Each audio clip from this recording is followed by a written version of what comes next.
और यहाँ मजेदार बात ये थी कि नरेंद्र मोदी और अमित शाह दोनों की विचारधारा में काफी समानता थी और मोदी जी अमित शाह की सोच से काफी प्रभावित थे। इसी तरह अगर कश्मीर को आगे बढ़ाना है और जो अच्छी चीजें हैं अगर उसका लाभ कश्मीर को नहीं मिलता है और कश्मीर हमारा पीछे रह जाएगा तो देश का भला होगा क्या? तो जैसे अन्य राज्य प्रगति करते हैं वैसे कश्मीर की होनी चाहिए। हेलो फ्रेंड्स, आप सभी का स्वागत है मेरे YouTube channel Vicky Malhotra SVN पर। मैं आपका दोस्त विकी आज आप सभी के लिए लेकर के आऊँ फिर से एक न्यू रिएक्शन वीडियो। जो आज की रिएक्शन वीडियो होने वाली है वो पीएम नरेंद्र मोदी के 27 साल पुराने भाषण पार्ट 2 पर होने वाली है। तो देर न करते हुए चलिए वीडियो को स्टार्ट करते हैं। और अगर आप मेरे चैनल पर नए हैं फ्रेंड्स तो प्लीज़ मेरे चैनल को लाइक शेयर सब्सक्राइब करना ना भूलें। फ्रेंड्स, आप में से बहुत से लोगों ने मेरे चैनल को सब्सक्राइब नहीं किया तो मेरी आप सभी से विनती है कि प्लीज़ मेरे चैनल को सब्सक्राइब कर लें।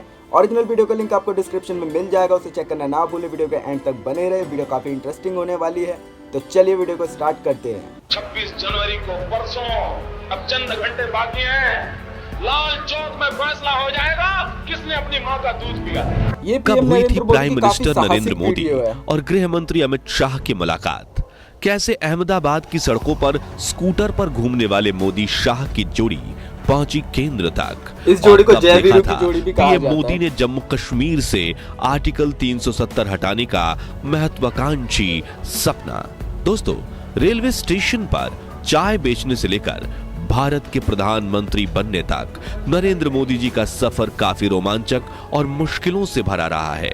हालांकि उनकी जीवनी तो हम सभी जानते हैं, लेकिन आज हम आपको पीएम मोदी के जीवन से जुड़ी कुछ ऐसी अनसुनी कहानियां बताएंगे जो शायद आप नहीं जानते होंगे।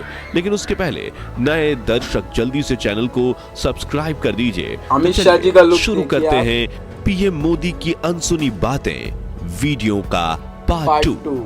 मोदी जी के बारे में लिखने वाले पत्रकार बताते हैं कि 80 के दशक में कुछ साल मोदी जी पांडरवाड़ा में रहते थे।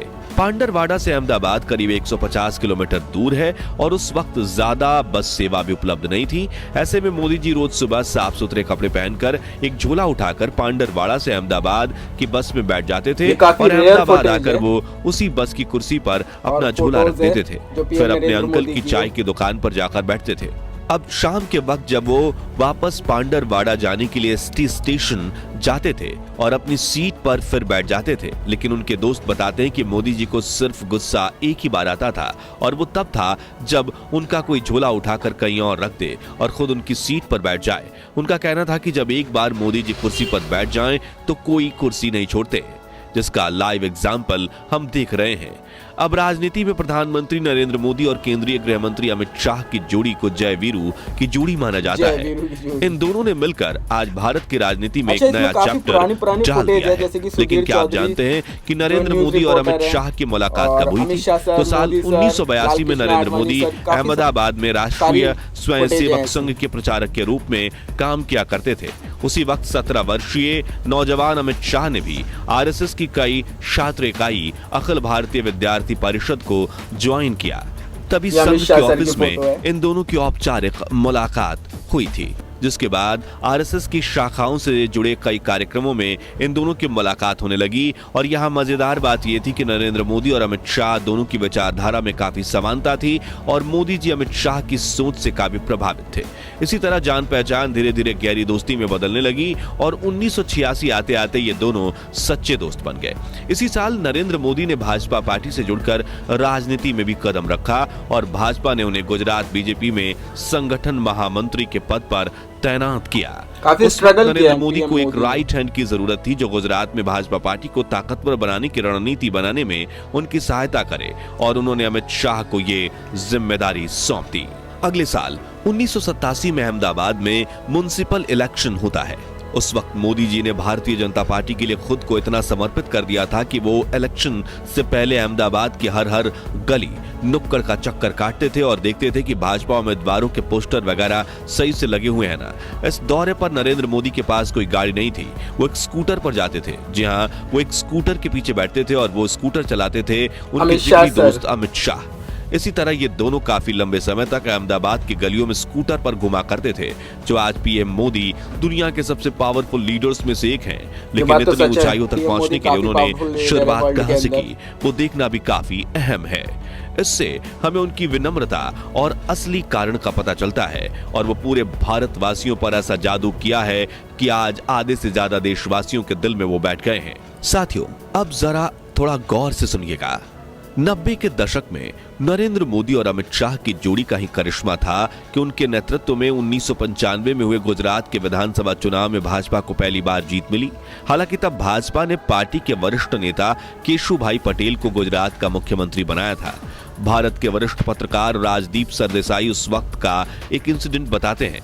वो कहते हैं कि खानपुर अहमदाबाद में बीजेपी का छोटा सा ऑफिस था और मोदी जी बाहर बैठकर खाखरा खा रहे थे। बीजेपी के बाकी बड़े नेता जैसे कि शंकर सिंह बघेला, केशुभाई पटेल और सुरेश मेहता अंदर की तरफ बैठे थे। तभी मोदी जी के साथ बाहर कुर्सी पर बैठकर उन्हें मैं कहता हूं कि नरेंद्र भाई, आप यहाँ क्यों बैठे हैं, अंदर जाइए ना। तो उन्होंने कहा कि नहीं, वो बड़े लोग हैं, उनको बैठने दीजिए, मैं यहाँ हूँ। यानी उनको मीटिंग में बुलाया भी नहीं गया था। लेकिन हाँ, पूरे देश के सामने तो नरेंद्र मोदी का शक्तिशाली व्यक्तित्व उभर कर सामने जरूर आने लगा था।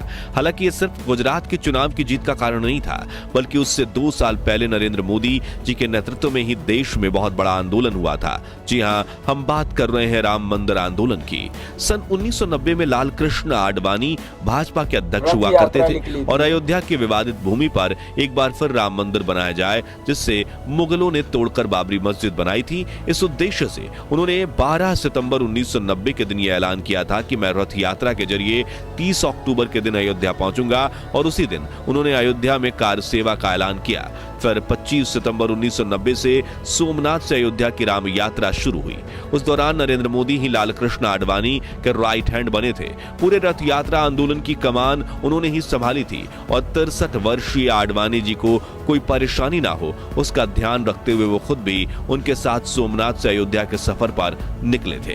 करीब 1 महीने बाद रथ यात्रा बिहार पहुंची, जहां 23 अक्टूबर की रात लाल कृष्ण आडवाणी समस्तीपुर के सर्किट हाउस में रुके थे।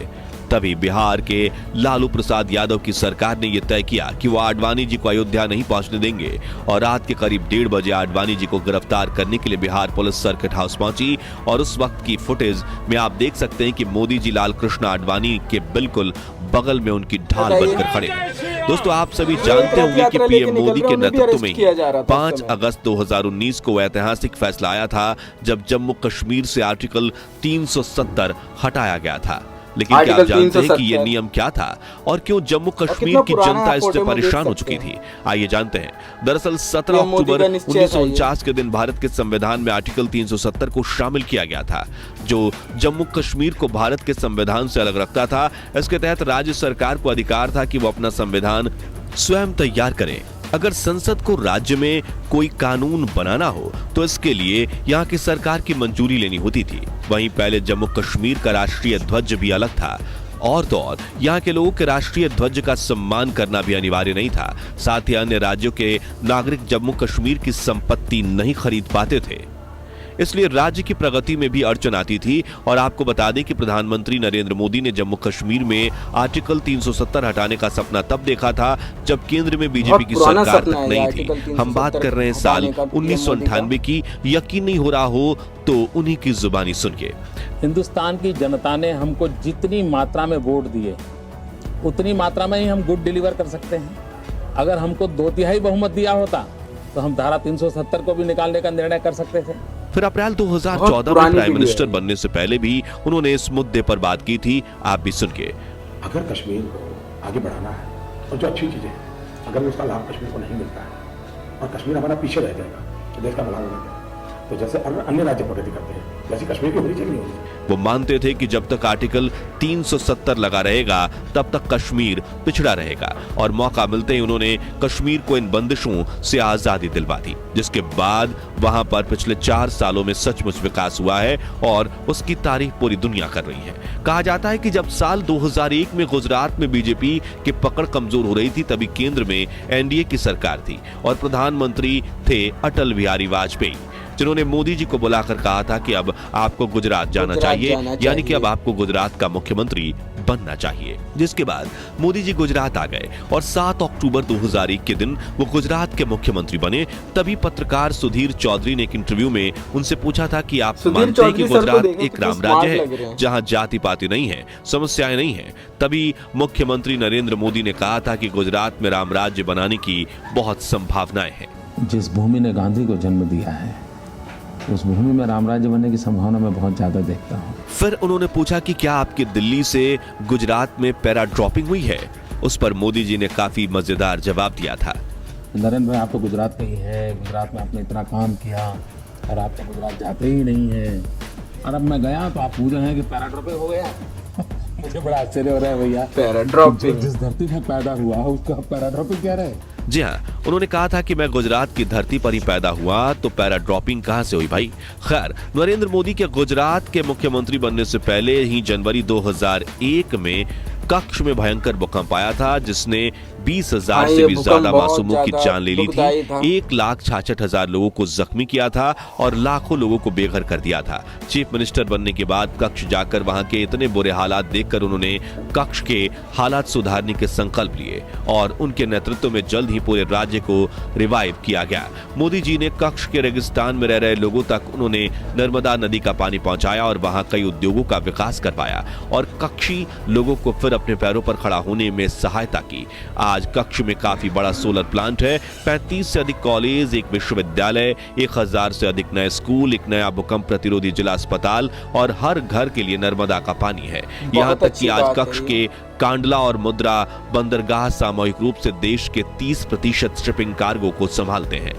तो फ्रेंड्स, इसी के साथ होती है वीडियो पर समाप्त। तो आप लोगों ने इस वीडियो के माध्यम से देखा पीएम नरेंद्र मोदी के 27 साल पुराने भाषणों को और उनके संघर्षों को। उनके संघर्ष और उनके सपनों में से एक सपना था आर्टिकल 370 कश्मीर से खत्म करना, जिसे उन्होंने खत्म करके दिखाया अपने कार्यकाल के अंदर जब वो पीएम बन चुके थे। आप लोगों की इस वीडियो पे क्या राय है, प्लीज मुझे कमेंट के माध्यम से जरूर बताएं। मिलते हैं नेक्स्ट रिएक्शन वीडियो पर। जय भारत।